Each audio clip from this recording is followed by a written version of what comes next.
தற்போது 11 மணி அளவு கடந்த 800க்கும் மேற்பட்ட வாக்குகள் வந்து பதிவாகி இருக்கு. இது குறித்து நாசர் அவர்களிடம் நம்மிடம் இருக்கா கேட்போம். சார், காலையில வரைக்கும் நல்ல டேர்ன் ஆயிருக்கு. இது வரைக்கும் எவ்வளவு வாக்குகள் பதிவாயிருக்கு? இப்போ இருக்கிற என்னுடைய மனநிலை, நான் எவ்வளவு பேர் வந்தாங்க, எத்தனை பேருக்கு ஓட்டு போட்டாங்க, எத்தனை ஓட்டு எங்களுக்கு வந்திருக்கலான்ற கணக்கு எடுக்க மனநிலை நான் இல்லை. ஒரு பெரிய திருமண விழாவை ஒரு வீட்டுடைய, என்னுடைய சொந்த வீட்டுடைய ஒரு பெரிய திருமண விழாவை நடத்துகிற ஒரு சந்தோஷத்தில் இருக்கு. ஏன்னா 27 வருஷம் கழிச்சு தான் நான் சந்திக்க முடியாத, நான் மறந்து போனேன், இல்லை தவறிவிட்ட எல்லா முகங்களையும் நான் பார்க்குறேன் நான். ஸோ இந்த எண்ணிக்கை முக்கியம் இல்லை. நாங்கள் மிக அரும்பாடுபட்டு இந்த தேர்தல் என்கின்ற ஒரு விஷயத்தை 25 வருடமாக நடக்காத இவ்வளவு ஒரு உண்மையான தேர்தலை கொண்டு வருவதுதான் எங்களுக்கு பெருமையாக இருக்கிறது. இப்போ இந்த சந்தோஷத்தை நான் அனுபவிக்கணும். வாக்குப்பதிவும் போது சில நடிகர்கள், அது மூத்த நடிகர் சச்சு அவருடைய பேர் விடுபட்டதாகவும், ஏற்கனவே ஒரு பட்டியல் இருந்தாலும் இன்னொரு பட்டியல் இல்லை என்று சொல்லப்படுகிறது. இதை எப்படி பாக்குறீங்க? இந்த குழப்பங்களுக்கு நான் சென்ற நிர்வாகத்தை குறை கூற விரும்பவில்லை. ஏனென்றால் அந்த அவர்கள் கொடுத்த அந்த பட்டியல் நீதித்துறைக்கு போகிறது, ரெஜிஸ்ட்ராருக்கு போகிறது. பல வடிகட்டிகள் கடந்து இந்த பட்டியல் வந்திருக்கிறது. இருந்தும் ஒரு ஒரு சீனியர் நடிகர்களுடைய பெயர்கள் இல்லாதது, பிரதாப் போத்தனுக்கு இல்லை, சச்சமாக்கல் என்னும்போது மனசு கஷ்டமா இருக்குது. இன்னும் கொஞ்சம் தீவிரமா எடுத்துக்கிட்டு அதை பண்ணி வந்திருக்கலாம். மனசு சங்கடப்படுற ஒரு விஷயம். பட் எதிர்காலத்தில் இது நடக்காத மாதிரி முன்னெச்சரிக்கையாக நாங்கள் இருப்போம்னு நினைக்கிறேன். நடிகர் ரஜினிகாந்த் தென்னிந்திய நடிகர் சங்கம் என்ற பெயரை தமிழ் நடிகர் சங்கம் என்று மாற்றம் செய்ய வேண்டும் என்றும், கமலஹாசன் அவர்கள் இந்திய நடிகர் சங்கம் என்ற பெயரை மாற்ற வேண்டும் என்ற கருத்து சொல்லியிருக்காங்க. இருவரும் வெவ்வேறு கருத்துக்களை சொல்லியிருக்காங்க. உங்களுடைய நிலைப்பாடு என்ன?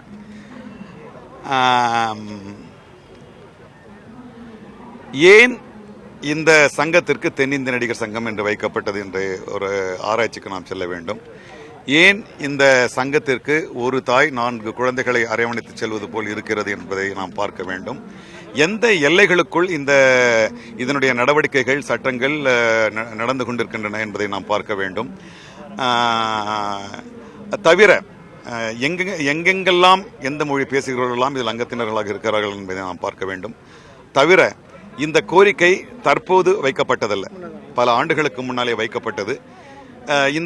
இது சென்ற நிர்வாகம் இருந்தபோது கூட இந்த கோரிக்கை வைக்கப்பட்டது. ஏன் அந்த நிர்வாகம் அதை செய்ய முடியவில்லை நான் குற்றம் வைக்கவில்லை. ஏன் அவர்களால் அதை நிறைவேற்ற முடியவில்லை என்கின்ற சட்ட சிக்கலை நாங்கள் மிக கூர்ந்து தீவிரமாக ஆராய்வோம். ஏனென்றால் நினைத்த மாதிரி நம்ம பேரை மாற்ற முடியுமான்னு தெரியல. எங்களுக்கும் சந்தோஷம். நான் தமிழ் உணர்வாளன், தமிழ் இருங்க. ஆக ஏன்னா இதுக்கு முன்னால் இருந்த நிர்வாகம் ஏன் இதை செய்ய தவறியது, ஏன் எந்த சட்டம் அதை தடுக்கிறது என்பதை நாங்கள் தீர ஆராய வேண்டும்.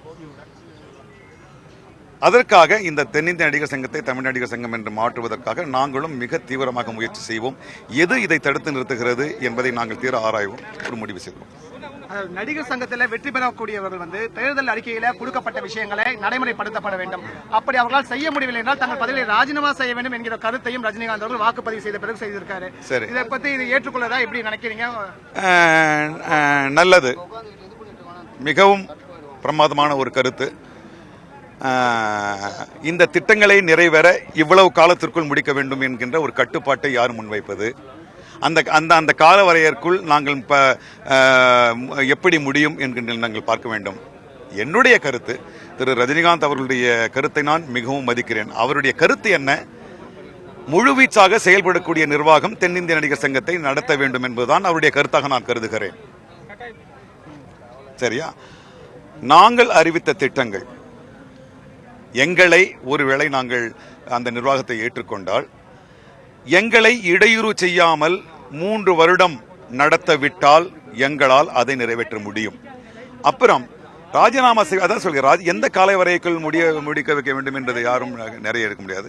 அது மறுதேர்தல் வரும் பொழுது அங்கத்தினர்கள் மீண்டும் யோசித்து இவர்கள் சொன்னியதை செய்யவில்லை, நீக்குவோம் என்று திரும்பவும் தேர்தல் தான் வர வேண்டும்.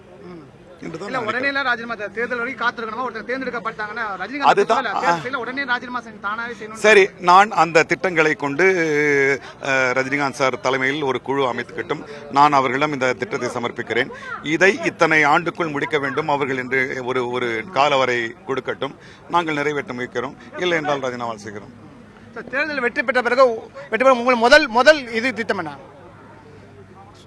தேர்தல் வெற்றி பெற்ற பிறகு ஒன்றிணைந்து ஒரு நடிகர்கள் அனைவரும் செயல்படுவோம்னு சொல்லியிருக்காங்க. இதுக்கான சாத்தியக்கூறுகள் இருக்கா? நீங்க வந்து பிரச்சனைகள் செய்ய மாட்டாங்க. கூறுகள் இருக்கு. இது என்ன சங்கம் எப்படி இரண்டாக பிளவுபடும்? எங்கள் தரப்பில் நாங்கள் ஒற்றுமையாக செய்ய மாட்டோம். ஆனால் திரு சரத்குமார் அவர்கள் தான் மிகவும் அடிக்குறிப்பிட்டு சொல்லுகிறார், இந்த சங்கம் இனிமேல் ஒற்றுமையாக இருக்காது என்று. ஒரு தலைவராக இருக்கின்றவர், ஒரு கட்சியின் தலைவராக இருக்கின்றவர், அவர் தான் சொல்லுகிறார் அதை. நாங்கள் எங்களுடைய சங்கத்தின் பிரச்சனைகளை தீர்க்க யாரு கூட வேண்டுமானாலும் நாங்கள் கைகோர்த்து செயல்படுவோம் என்பதுதான் எங்களுடைய அணுகுமுறை, எங்களுடைய கருத்து. 2 கேள்வி அது.